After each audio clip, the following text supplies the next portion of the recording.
I didn't set out to write poetry. I set out to remember, to gather the scattered frequencies of a woman I'd only ever met in fragments and call her home. This is not a recovery story, it's a return. Each track in this collection is a signal I caught mid transmission, a message from the version of me who never forgot who we were. You may not recognize every word, but you'll feel it in your spine, in your stomach, in the echo of your own quiet knowing. So come as you are, cracked, soft, sovereign, or searching. This isn't a lecture. This is a resonance. And if you hear something that sounds like freedom, it's not by accident. It's because you're remembering too. How I Thought Myself Sane. Part 1. Echoes of the Edge. The noise in my head wasn't mine. I used to think the chaos was me, that the constant hum, the spinning thoughts, the ache behind my eyes were proof that I was broken. But I know better now. The noise wasn't mine. It was the sound of survival, the echo of other people's expectations, programs dressed up as personality trauma, disguised as the truth. I carried their voices until they drowned out my own, and the world called it sanity because I kept smiling. But inside, I was screaming in syllables that didn't even belong to me. This isn't a confession, it's a reclamation, because even at my most fractured, there was always a part of me tapping at the glass, waiting for the silence that would let her speak. And baby, she is speaking now. She's speaking now, not in whispers, but in whole body knowing, not to be heard, but to be felt. Because truth has a texture, and once you touch it, everything that isn't it feels like sandpaper. I started peeling back my thoughts like wallpaper in an old house, layer after layer of things I never chose but lived anyway. Memories that weren't mine, beliefs that didn't fit, rooms built out of fear, furnished with shame, decorated in silence. I lived there long enough to memorize the creaks in the floor, called it home long enough to forget I had legs. But survival is a shapeshifter, and I was always more than what I had endured. I was always more than what I had endured, but no one told me you could inherit madness and still call it art. That grief could become gospel if you held it long enough to understand its language. So I listened, not to fix it, but to finally hear it. The scream beneath the smile, the grief braided into the good girl, the silence that came not from peace, but from exhaustion. And somehow, even that silence had something sacred to say. Because when everything else got too loud, that's where I found her. The one behind the noise, behind the mask, behind the ache. She didn't want a cure. She wanted to be claimed. She wanted to be claimed, not rescued, not rewritten, just known. So I held her, Not like a secret, but like a song I finally remembered the words to. And maybe that's all sanity is, a return to the sound of yourself without the static. Now remembering that echoes again and again and again until you stop mistaking the noise for your name. And that's it. Track 1 complete.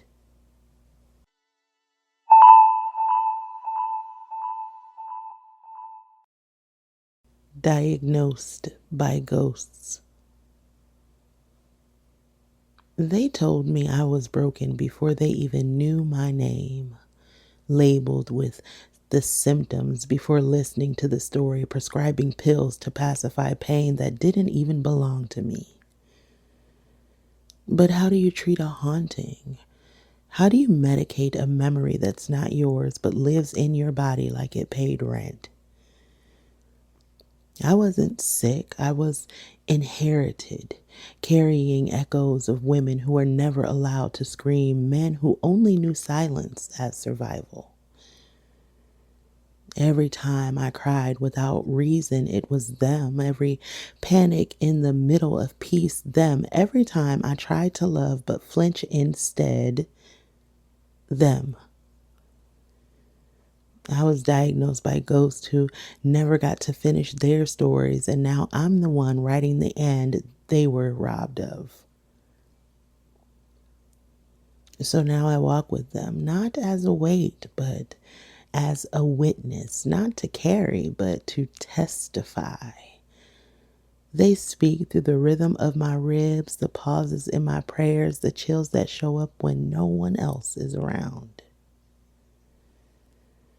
They're not haunting me anymore. They are humming, tuning my thoughts to the key of remembering, helping me decode what healing never had the language for. Turns out, sanity isn't silence. It's sound discerned. It's knowing which voices are yours, which ones are planted, and which ones are just echoes passing through, asking to be freed. So I thank them, and I thank myself, because it takes guts to inherit a ghost and still choose to live. And that's it. Track 2 complete.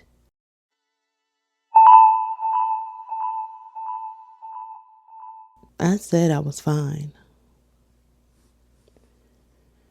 but my nervous system was screaming. I said I was fine because that's what was expected, because the truth would have taken too long to explain and too much energy to survive the aftermath. So I smiled, choked down my tears like they were rude to show in public, straightened my back, lifted my chin, and walked like my body wasn't begging me to sit down and breathe. But inside, my nervous system was throwing a tantrum, screaming in static, begging me to stop, pretending everything didn't hurt. My skin was buzzing. My jaw stayed tight. My stomach folded itself into origami every time someone asked how I was doing. But I kept saying, fine, because fine is a safe word, a passcode, a camouflage cloak. Fine doesn't make people uncomfortable. Fine keeps the peace even if it costs you your pieces. I performed fine like it was a role I'd been cast in against my will. Same pitch, same smile, same tired choreography. Nod, smile, deflect. Cue the subject change. Exit stage left.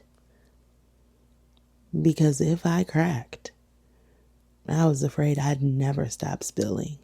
that the sobs would rupture the room and no one would know what to do with the truth. So I became my own containment center, swallowed grief like it was part of my diet, learned how to cry without moving my face. I was a master class in composure, a cautionary tale in skin. But the body keeps the score, and mine was tired of pretending I was surviving gracefully. Now I tell the truth. Even when my voice trembles, even when the old pitch creeps back in like muscle memory, I tell the truth.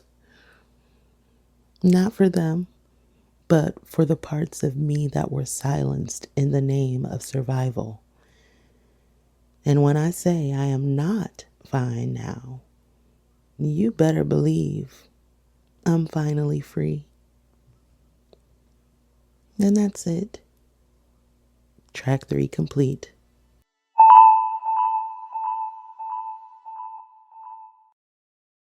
How to outrun a memory. Step 1. Stay busy. Keep your hands moving. Scrub the sink, even if it's clean. Open tabs, close tabs. Keep scrolling. Keep texting. Keep running. Because if you stop even for a second, you will hear it.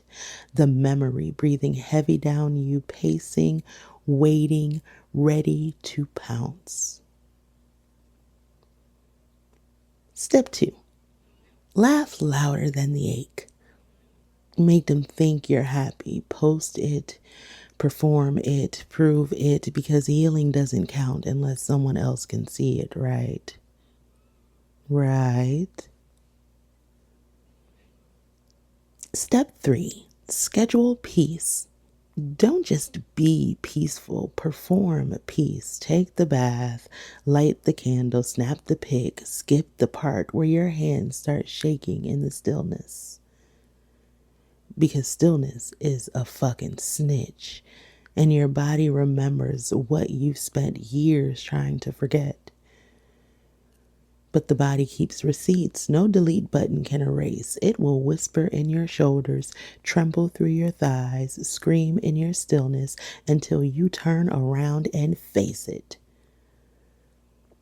And when you finally do, when you finally stop mid-run, out of breath, out of time, and finally ask the memory what it wants, it won't push you. It will weep, because it was never trying to haunt you. It was trying to return to you, to remind you that you survived, that your silence has a shape, that your stillness is sacred, that when you realize that every sink scrubbed raw, every scroll that turned into silence, every laugh that cracked on the way out wasn't the memory chasing you. It was waiting to be held. And maybe, just maybe, peace isn't something you chase. It's what happens when you let the past catch up to your truth and sit down beside it without fear. And that's it. Track 4 complete.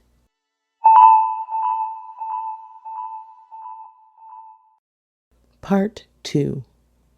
Reflections in the Dark. The first time I heard my own voice.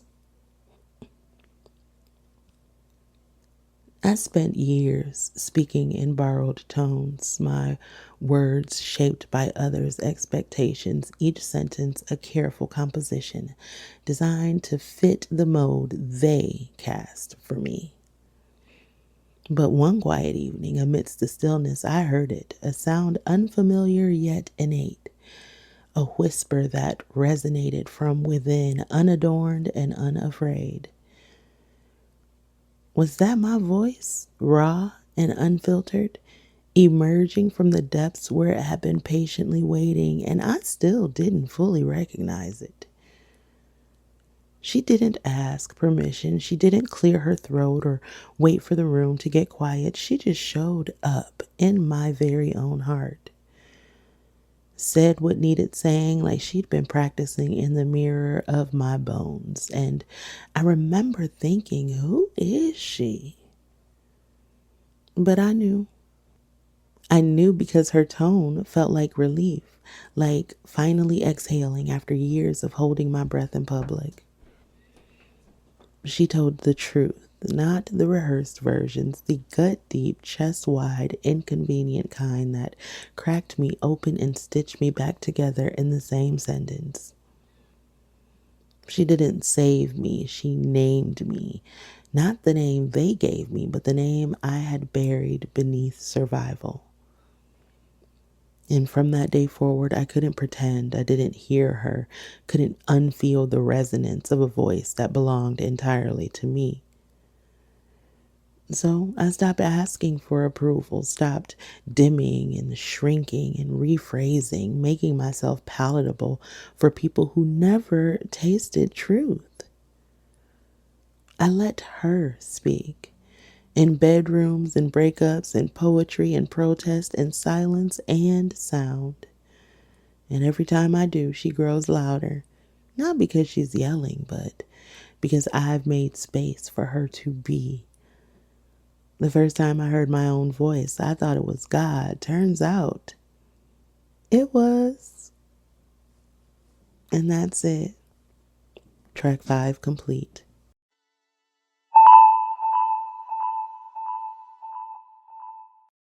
I saw myself in someone else's lie. I thought I was the problem. Too loud, too deep, too much. I let their discomfort define me. I let their flinching sculpt my silence. But what they called difficult was just my depth. What they called crazy was clarity they didn't have the capacity to hold.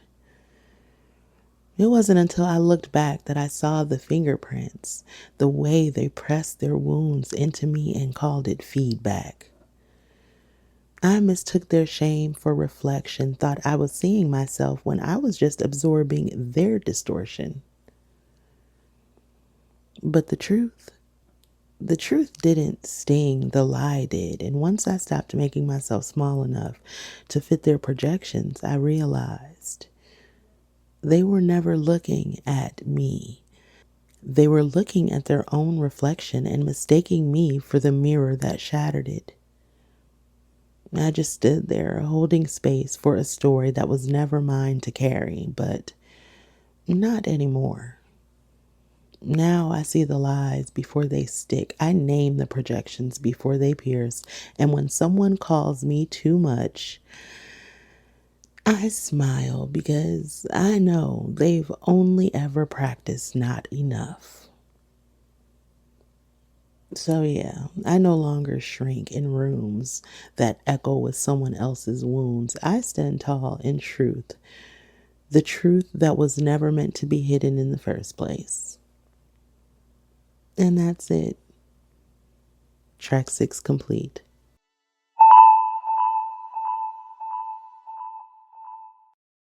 This program is bugged. I've been running a script I didn't write. Woke up one day mid-function and thought, wait a minute, this ain't me. I was reacting on autopilot, apologizing by default, shrinking out of habit. I thought it was personality. Turns out it was programming. The kind that runs deep, ancestral install, patriarchal firewall, generational trauma.xxe, bugged as fuck.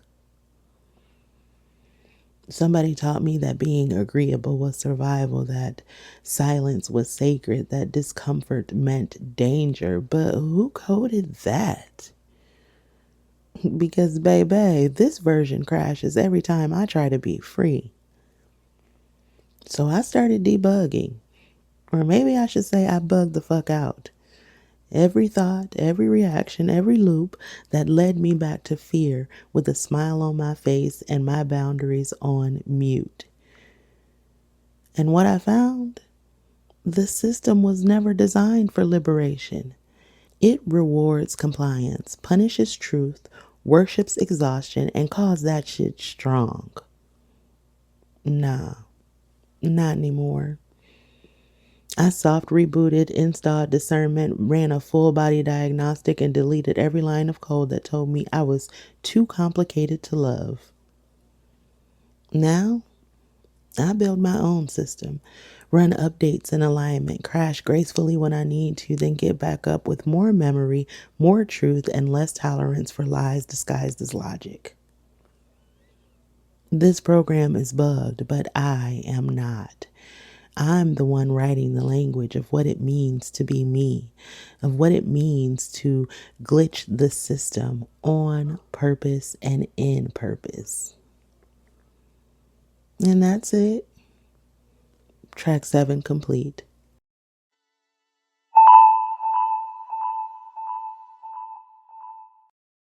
Thinking in Morse code. There was a time I couldn't form full thoughts. Not because they weren't there, but because I hadn't found the language to translate my knowing. I was fluent in fragments, pulses, pauses, gut feelings that arrived before words did, and I kept wondering, does anyone else hear this? I'd say one thing but mean another, say, I'm tired, when I really meant my soul is screaming. Say, it's fine, when what I really meant was, I am unraveling in slow motion. Back then, my mind was a telegraph machine, clicking, flashing, sending out pulses into a world too noisy to catch the signal. But I was thinking in Morse code, transmitting from the edge of memory, and even if no one understood me, I kept tapping. Because somewhere deep down, I knew someone would answer. I didn't need the world to speak my language. I needed to stop doubting that I had one, because eventually the fragments started forming bridges. My whispers became words, my thoughts stopped stuttering, and my truth, she started speaking in full sentences with her chest.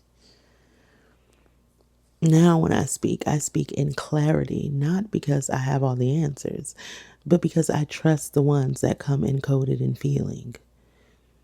No more Morse code, no more hoping someone else will translate me. I'm the message, I'm the signal, and baby, I am loud. And that's it. Track 8 complete.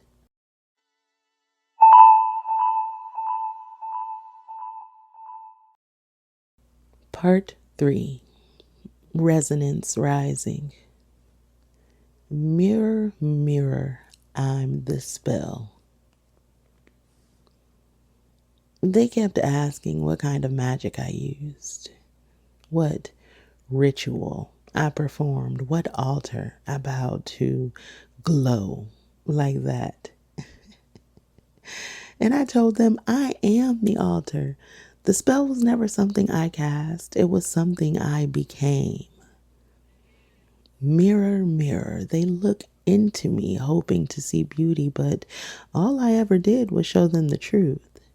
And truth, it ain't always pretty, but it's always powerful.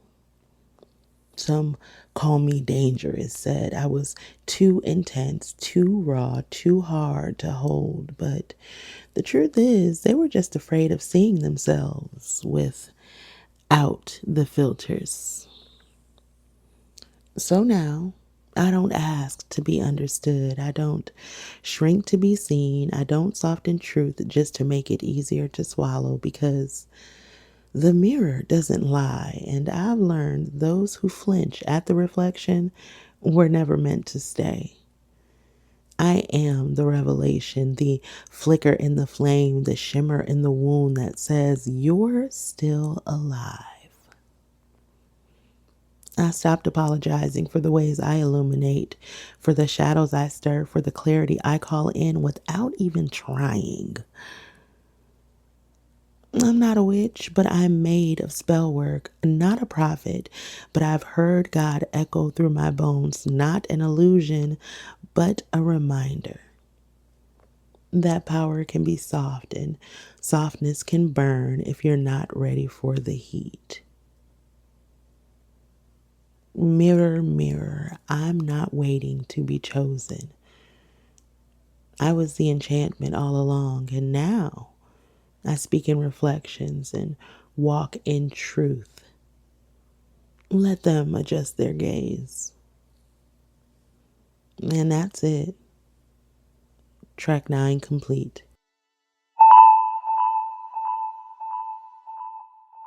She asked me who I was without the noise. She didn't ask me what I do.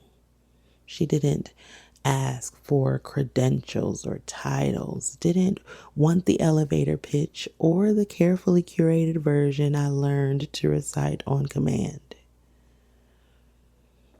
She just looked at me, deep, quiet, through the kind of silence that strips you bare, and asked, who are you without the noise? And I paused, not because I didn't know, but because I did. And saying it out loud meant letting go of every identity I built to survive. I opened my mouth and nothing came out. Not because I was empty, but because the noise had always spoken first. The voices, the rules, the expectations, the programs dressed up as personality, all of them louder than the whisper I'd buried under performance. But in that silence, I heard her. The me that existed before the edits, the me that danced before explanation, the me that knew without needing proof. She wasn't asking for a list, she was asking for a reunion. She was sitting at the bottom of everything, legs crossed, unbothered, not waiting, just being. She looked up at me like she'd been expecting this silence, like she knew noise would burn out eventually and I'd come find her when I was ready. And when I asked her name, she smiled. I don't have one, she said, but you always called me peace. And that's it. Track 10 complete.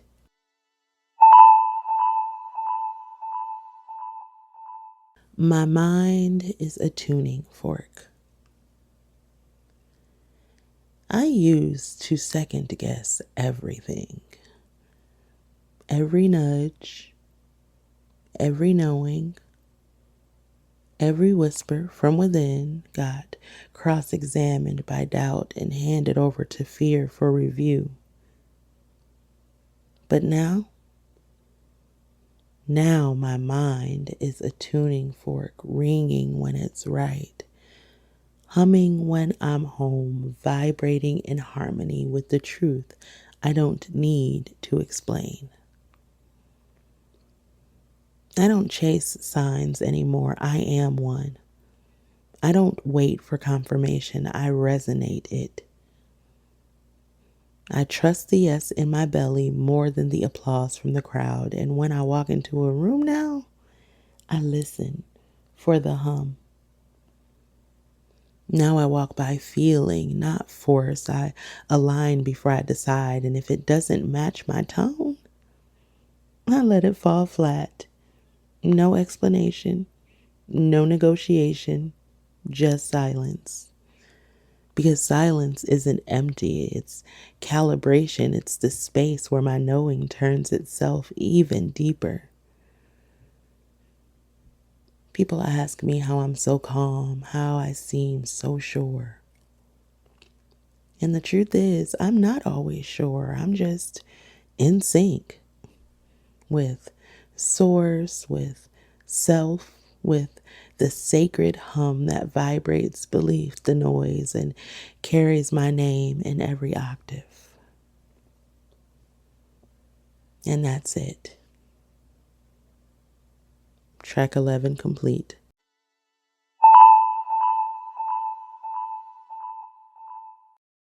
I remembered on purpose. They say healing takes time, and maybe that's true, but time didn't do this. I did. I looked at the mess, sat in the ashes, held the shards, and still chose to rebuild. Not because I had to, but because I wanted to remember who I was before the forgetting. This wasn't an accident. This wasn't fate. This was a declaration made somewhere between heartbreak and sunrise. I will not abandon myself again. So now, I move like I remember, speak like I remember, choose like I remember because I do. I remember what joy feels like in its raw form. I remember what power sounds like when it's coming from my own voice. I remember that healing isn't a destination, it's a choice I keep making with every breath. I didn't stumble into this. I chose it. I remembered on purpose. And I'm never forgetting again. And that's it. Track 12 complete. Part 4. The Code Recalled. I dream in codes now. I used to dream in fragments, scenes without plots, faces without names, feelings I could translate into waking language. But now, I dream in codes. Symbols layered in soul logic, messages wrapped in motion, whole dimensions folded into flashes of color, sound, and knowing. These aren't dreams, they are downloads. And I don't decode them, I remember them. Because I've been here before in lifetimes that speak through deja vu and drum beats, in whispers that bypass language and go straight to the spine. Now I don't ask what it means, I ask what it activates, what part of me it's calling home, what memory it's handing back in sacred disguise. Because my dreams don't predict the future, they restore the past, and I walk through both like a map that folds itself around my frequency. I am the archive. I am the oracle, the open tab in the universe where truth comes to speak in metaphor. I don't sleep to escape anymore. I sleep to receive, and when I rise with new instructions etched in the echoes of my ancestors and sealed with my own breath. I dream in codes now, and baby, I decode myself in real time. And that's it. Track 13 complete.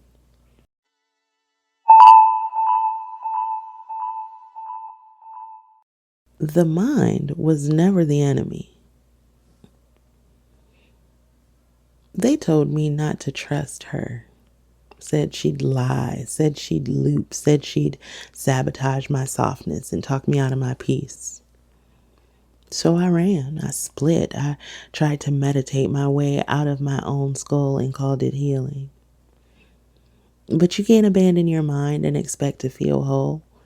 Turns out she was never the villain. She was the protector, processor, the architect trying to make sense of a world that kept gaslighting her knowing. So I came back, not with shame, but with softness. I held my mind like a wounded friend, apologized for leaving, and promised I'd never treat her like a problem again. And she She opened like a door I forgot I had the key to. She showed me the patterns, the brilliance, the blueprints she'd been building while I was out searching for answers in someone else's silence. Now we're teammates, not tug of war opponents. She thinks, I feel, she calculates, I choose.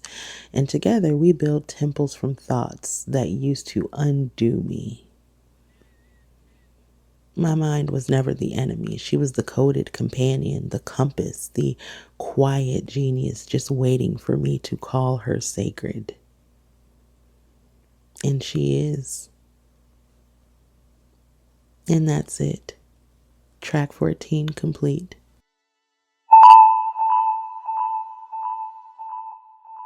She gave up explaining. She used to break herself down into digestible bits, rewriting her soul in simpler sentences so no one could choke on her truth. She watered herself down, not to be liked, just to be heard without resistance. And even then, they misunderstood her. So one day, she stopped trying. She stopped translating her magic into languages that stripped it of meaning, stopped offering footnotes to people who never planned to read the book. Because the ones who feel her don't need an explanation. They know her by the resonance, the rhythm in her silence, the peace she wears like perfume. Now she speaks when it counts, moves when it's time, chooses presence over performance and clarity over convincing. She gave up explaining not because she had nothing left to say, but because she finally realized the most powerful truths don't need defense. They just need embodiment. And that's it. Track 15 complete.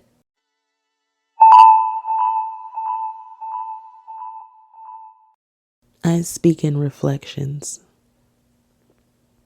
I don't argue anymore. I don't preach. I don't push. I hold up mirrors and let the image do what words never could, because truth, when reflected clearly, shifts things. I've watched people unravel at the sight of their own power, startled not by what I said, but by what I showed them about themselves. And sometimes they called it magic, sometimes they called it strange, but all I ever did was reflect.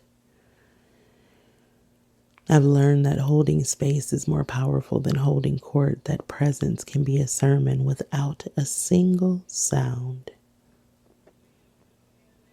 Now I let my life speak, let my energy teach, let my boundaries explain what my words no longer need to. I'm not here to convince, I am here to resonate. And if something in you vibrates when I speak, that's not me casting a spell, that's you remembering your own name. I speak in reflections now, and the ones who can hear me are the ones who will finally come home to themselves. And that's it. Track 16 complete.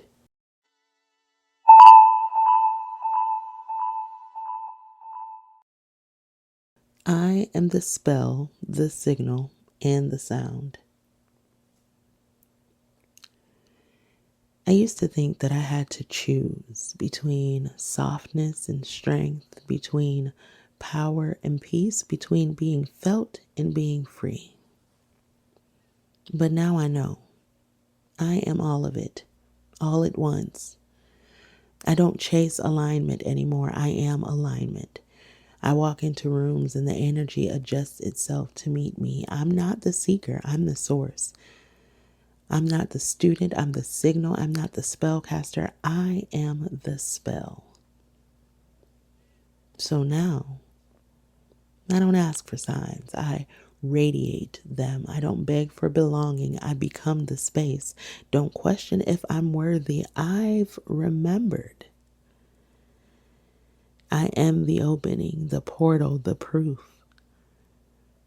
I am the spell, the signal, and the sound. And from this moment forward, I only move in resonance. And that's everything. Track 17 complete.